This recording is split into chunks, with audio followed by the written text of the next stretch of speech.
Hello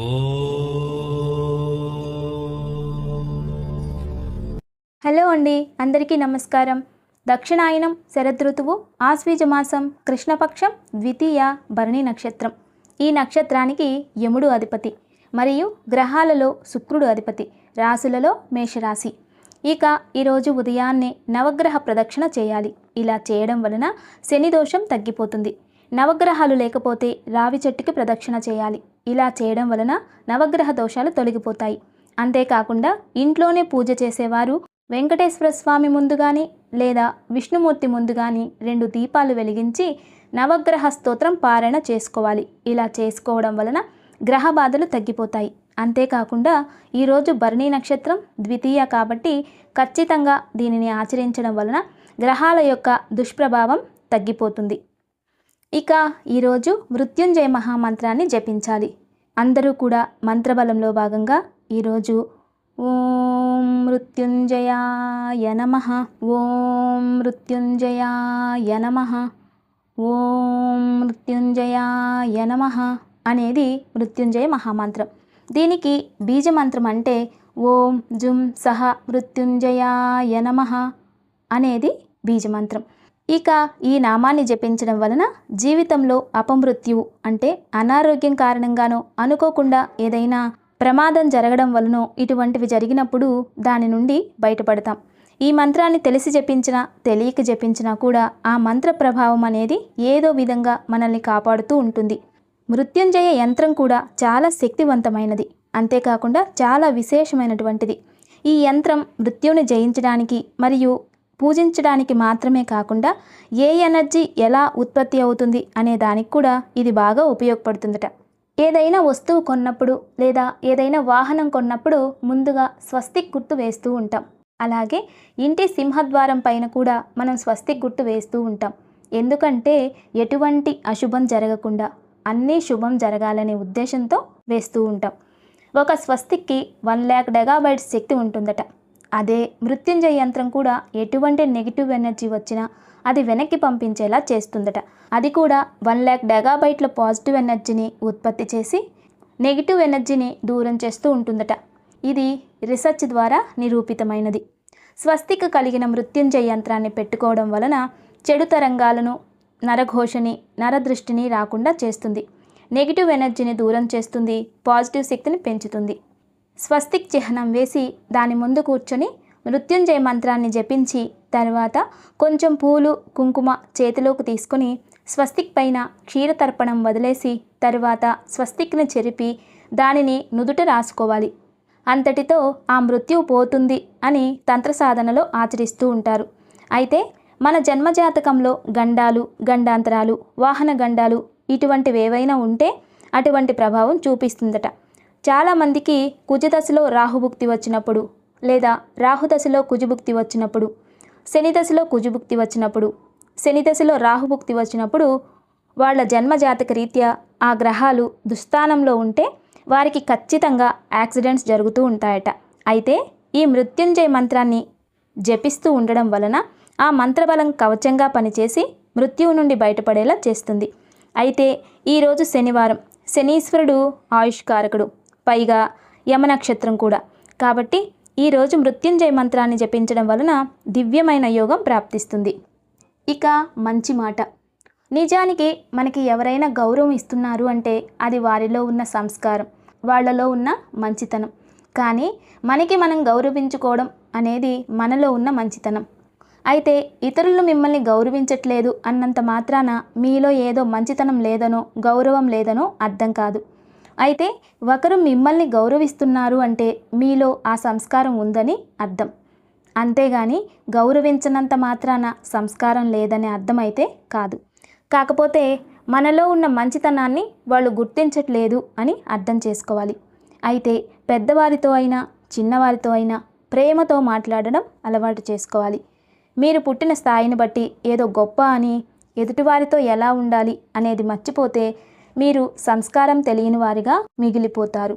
సంస్కారం అనేది లేకపోతే జీవితంలో ఎంత చదివినా ఎంత గొప్పవారైనా కూడా దాని వలన ఏమీ ప్రయోజనం ఉండదు.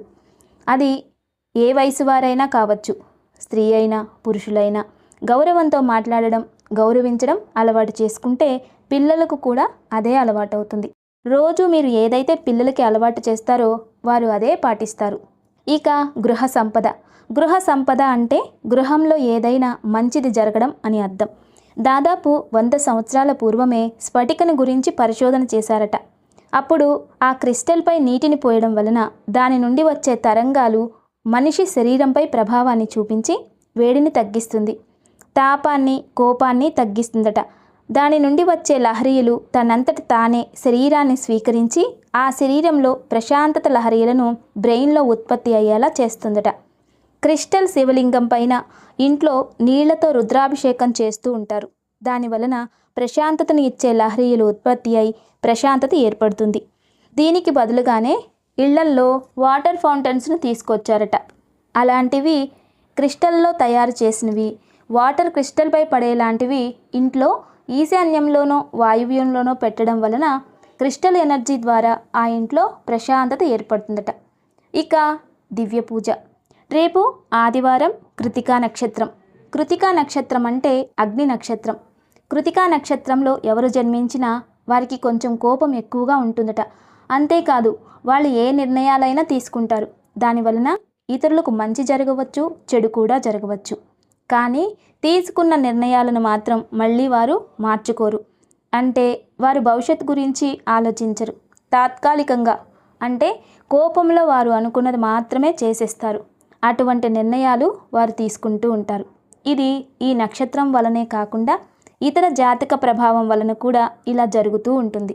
అయితే భర్త మా మాట వినట్లేదు అనుకునేవారు, లేదా పిల్లలు మాట వినట్లేదు అనుకునేవారు, లేదా తల్లిదండ్రులు లేదా భార్య, ఇలా ఎవరు మాట వినకపోయినా కుటుంబాల్లో ఒకరినొకరు అర్థం చేసుకోకపోవడం, గౌరవించుకోకపోవడం లాంటి సమస్యలు తగ్గిపోవడానికి రేపు ఉదయాన్నే దివ్యమైన పూజను ఆచరించడం వలన సమస్య నుండి ముక్తి లభిస్తుంది. ఎందుకంటే రేపు కృతికా నక్షత్రం.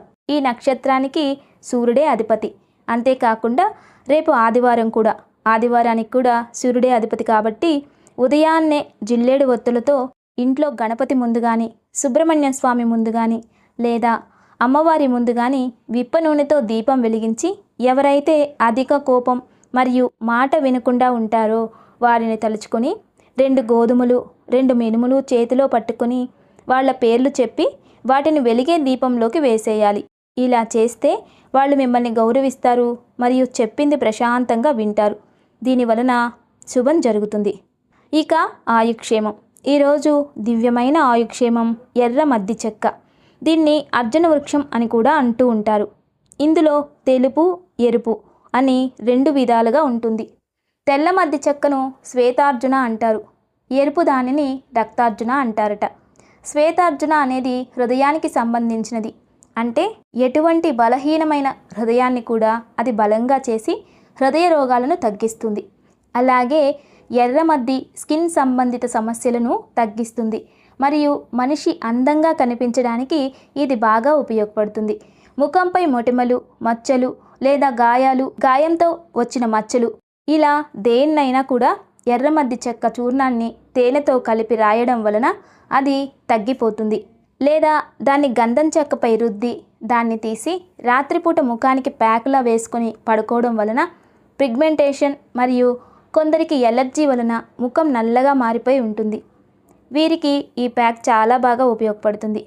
ఫేస్ వాష్ను శనగపిండితో మాత్రమే చేసుకోవాలి. దీనికి సోపును ఉపయోగించకూడదు. ఇలా చేసుకోవడం వలన మంచి ఫలితం కనిపిస్తుంది. కళ్ళల్లో కాంతి, ముఖంలో తేజస్సు పెరుగుతుంది. మంగు మచ్చలు తొలగిపోతాయి. ఈ చూర్ణాన్ని రోజు 1 స్పూన్ ఉదయం కానీ, సాయంత్రం కానీ లేదా రాత్రి కానీ 1 గ్లాసు నీళ్లలో కలిపి రోజు తాగడం వలన డెడ్ సెల్స్ అన్నీ పోయి స్కిన్ మామూలుగా అవుతుంది. ఇలా 4 నెలలు చేసినట్లయితే శరీర ఛాయ మెరుగుపడుతుంది. ఇక ఆలయ దర్శనం. దక్షిణ భారతంలో తమిళనాడులో ద్రావిడ శైలిలో నిర్మాణం చేసిన పెరుమాళ్ దేవాలయం చాలా విశేషమైనటువంటిది. దీనికి ఇతిహాసం కూడా ఉందట. పుండరీకాక్ష మహర్షి మహావిష్ణువుని పూజించాలి అని తలుచుకొని అక్కడున్న ఎన్నో రకాల పుష్పాలతో పూజ చేసుకుంటూ ఉంటే అప్పుడు మహావిష్ణువే ఒక వృద్ధ వేషంలో అక్కడికి వచ్చి, నాకు చాలా ఆకలిగా ఉంది, కొంచెం ఆహారం ఇవ్వండని మహర్షిని అడగగా దానికోసం మహర్షి వెళ్ళి పండ్లు తీసుకొస్తుండగా ఆయనకి ఇలా అనిపిస్తుందట, వచ్చింది మహావిష్ణువే అని. అంటే మహర్షి కోసం ఎదురు చూసి చూసి వృద్ధ రూపంలో ఉన్న విష్ణువు పడుకుని పోతారట. అదే పెరుమాళ్. అందుకే అక్కడ నిద్రిస్తున్న పెరుమాళ్ళని మహావిష్ణువు క్షేత్రం ఉంటుంది. తర్వాత దీనిని అగస్త్య ముని కూడా దర్శించినట్లు చరిత్ర చెబుతోంది. అలాంటి ఆలయ విశేషాల గురించి మనం తెలుసుకుందాం. దేవాలయాలు అంటేనే నయనానందకర కళా సంపదకు ప్రతిరూపాలు. అందున తమిళనాడులోని ప్రతి దేవాలయం హిందూ సాంప్రదాయం, సనాతన ధర్మ సాంప్రదాయానికి ఆనమాళ్ళు. అలాంటి వాటిలో ఒకటైన మహాబలిపురం ఆలయ విశేషాలను తెలుసుకుందాం. తమిళనాడులోని చెన్నైకి 50 కిలోమీటర్ల దూరంలో ఈ మహాబలిపురం నెలకొని ఉంటుంది. సముద్ర తీరానికి కూతవేటు దూరంలో ఉన్నటువంటి స్థలసేన పెరుమాళ్ దేవాలయం అత్యంత సుందరంగా దర్శనమిస్తుంది.